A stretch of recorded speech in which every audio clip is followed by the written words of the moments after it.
Hello everybody, my name is Janvi. So today we will do some important formulas of chapter 4 quadratic equation from class 10th maths NCERT.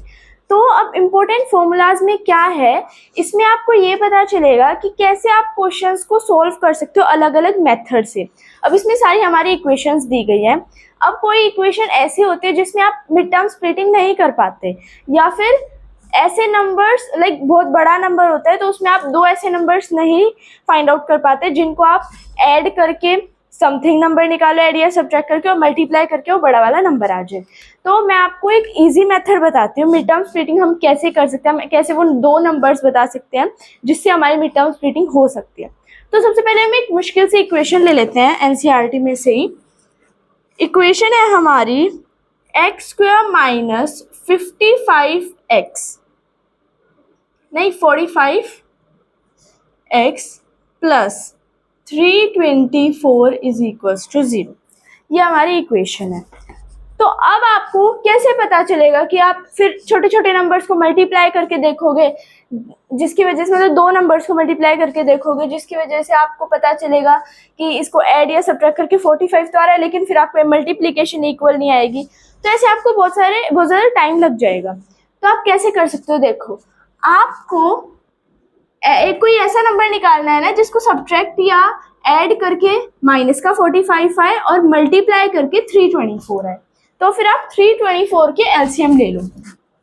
324, 2 से 2 1 जा 6 जा 2 जा 2 8 जा 16, 2 1 जा 3 2 जा 6 7 जा 3 9 जा 27, 3 3 जा 9, 3 1 जा 3। ठीक है, अब मल्टीप्लाई करके देखते हैं। 2 2 जा 4, 4 3 जा 12, ये 12 आ गया। ये 3 3 जा 9, 9 3 जा 27। इसको ऐड करके तो नहीं आ रहा 45, सब्ट्रैक्ट करके तो वैसे भी नहीं आएगा। अब हम ये वाले 2 3 लेके और इसको ले लेते हैं। तो 2 2 जा 4, 4 3 जा 12, 12 3 जा हमारा होता है 36 और 3 3 जा क्या होता है हमारा 9। और 36 और 9 को जब हम ऐड करते हैं तो वो हमारा आता है 45।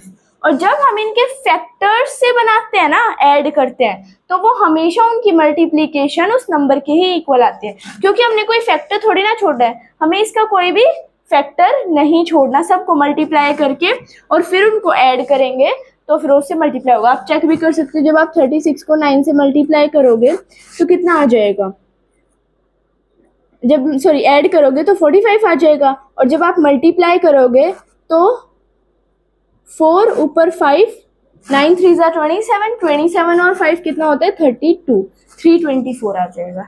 ठीक है, अब यहाँ पर हम लिखेंगे x square minus 36x minus का 9x प्लस 324। अब आपको बहुत बार ऐसे मल्टीप्लाई करके नहीं देखना पड़ा कि जैसे 45 है, वो तो बहुत सारे नंबर को, जैसे कि अगर हम 23 को और 22 को ऐड करते हैं तो वो भी 45 आता है, लेकिन इसकी मल्टीप्लिकेशन 324 के इक्वल तो नहीं होती। तो ऐसे बहुत सारे नंबर्स होते हैं। देखो एक और देखो 14 और 31, इसको ऐड करके भी हमारा 45 आता है, पर मल्टीप्लाई करते हैं तो 324 नहीं आता। तो आप इनको मल्टीप्लाई करके देखोगे फिर वो आए नहींगा। तो इससे अच्छा है आप ऐसे एलसीएम निकालो, उसके फैक्टर्स को मल्टीप्लाई करके हाफ हाफ करके उनको ऐड करो। अब देखो इनको ऐड करने से नहीं आया, ठीक है, 3 3 को ऐड करने से, तो मैंने एक और ऐड कर लिया, मतलब इसको हटा के मैंने इन 4 को मल्टीप्लाई कर लिया और इन 2 को मल्टीप्लाई करके ऐड कर दिया, जब आ गया। ठीक है, ऐसे आपको ट्राई कर लेना है, ये इससे अच्छा मेथड है। ठीक है, अब आगे इसको सॉल्व कर देंगे। x common, x minus 36 minus 9 x minus 36 is equals to 0, x minus 9 और x minus 36 is equals to 0, x is equals to 9 and 36, ये आ जाएगा। अब ये था हमारा बहुत easy method mid term splitting का। अगर अब हमें रूट्स में निकालना हो, ठीक है, मतलब हमारा अब ये ऐसे हो नहीं रही नॉर्मल नंबर्स को ऐड या सब्ट्रैक्ट करके, तो हमें रूट्स को ऐड या सब्ट्रैक्ट करना पड़े, तो हम क्या करेंगे, हम उसमें अपना क्वाड्रेटिक फॉर्मूला लगाएंगे। क्वाड्रेटिक फॉर्मूला क्या होता है, minus b plus minus under root b square minus 4ac divided by 2a। ये होता है हमारा क्वाड्रेटिक फॉर्मूला। ठीक है, ये क्वाड्रेटिक फॉर्मूला कैसे, इसमें बी ए सी क्या है, देखो जो हमारी क्वाड्रेटिक इक्वेशन होती है वो किसकी फॉर्म में होती है, उसकी जनरल या कह सकते हैं स्टैंडर्ड फॉर्म क्या होती है, a x square plus b x plus c is equals to 0 and a is not equal to 0, ऐसे होती है। अब इसमें देखो जैसे हमारी ये वाली इक्वेशन है तो इसमें हमारा a क्या है 1 है इस वाली इक्वेशन में, b क्या है -45 है और c क्या है 324 है। तो उस a b c की वैल्यू ही इसमें पुट करनी है, ठीक है। अब आप अगर क्वाड्रेटिक फॉर्मूला डायरेक्ट यूज करना है, ठीक है, अगर आपको रूट्स निकालने के लिए डायरेक्ट दिए तो आप ऐसे यूज कर लो, और अगर आपको रूट्स निकालने की जगह पहले बोला अपना नेचर बताओ रूट्स का, जो रूट्स का नेचर होता है वो 3 नेचर होते हैं रूट्स के।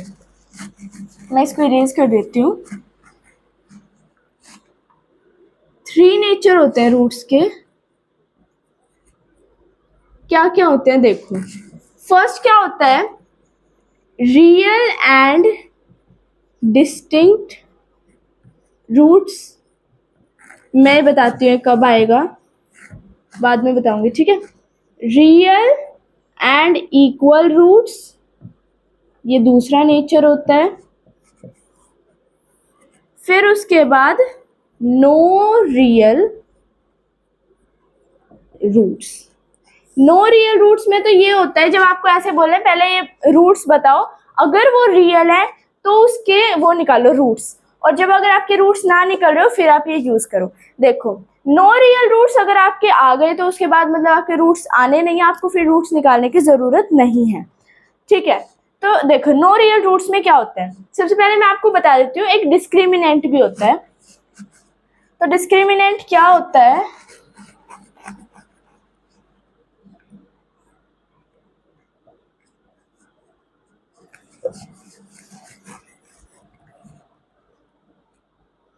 डिस्क्रिमिनेंट, डिस्क्रिमिनेंट को हम कैपिटल डी से डिनोट करते हैं, ठीक है। ये किसके इक्वल होता है, बी स्क्वायर माइनस 4ac के इक्वल होता है।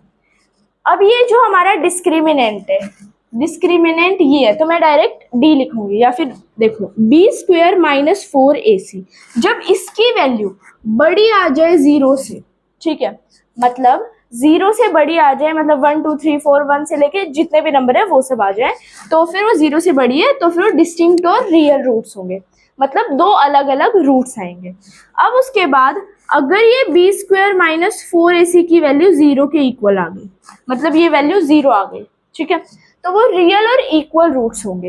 इस केस में आपको क्या करना पड़ेगा, देखो इस केस के लिए आपको एक क्वाड्रेटिक फॉर्मूले की जगह आप ये यूज कर सकते हो, बी माइनस बी बाय में 2a, क्योंकि आपके यहाँ पे बी स्क्वायर माइनस 4ac जो ये है वैल्यू सेम है ना, b square minus 4ac, b square minus 4ac, इसकी वैल्यू तो 0 आ गई ना हमारी, 0 अंडर रूट 0 0 होगा, तो हम इसको लिखते ही नहीं है, हम डायरेक्ट ये लिख देते हैं, क्योंकि ये तो 0 है ये साइड, तो क्या बचा माइनस बी बाय में 2a।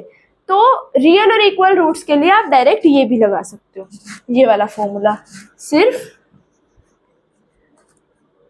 रियल और इक्वल रूट्स के लिए।